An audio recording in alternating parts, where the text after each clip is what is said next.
Le monde des sciences et des technologies, c'est tout de suite dans High Tech.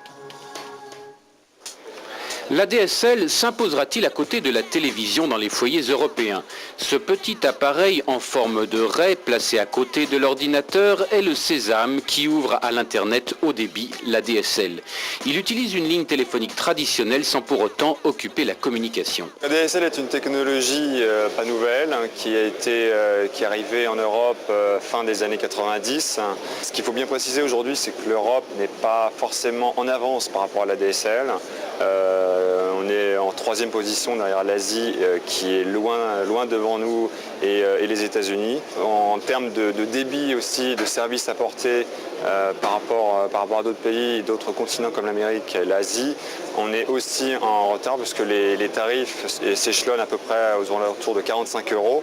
Alors qu'en Asie, les tarifs s'échelonnent entre 20 et 40 € pour les offres les plus importantes, avec des débits beaucoup plus importants qui sont de l'ordre de 2 mégabits, alors qu'en Europe, on est plutôt aux alentours de 500 kilobits à 1 mégabit.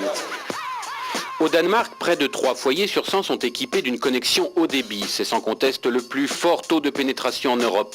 Mais ce chiffre reste encore loin de celui que l'on peut trouver en Corée du Sud, par exemple, où plus d'un foyer sur 10 est connecté. Danemark, Belgique, Suède, la France se situent loin derrière le peloton de tête. Aujourd'hui, les gens utilisent beaucoup plus la DSL pour un usage de loisir, ils utilisent pour le jeu notamment, ils utilisent pour le film, télécharger des films au format notamment DivX, télécharger aussi de la musique au format MP3. Beaucoup d'abonnés à DSL aujourd'hui se penchent vers ces services qu'ils ne pouvaient pas découvrir avant du fait des technologies qui étaient trop lentes.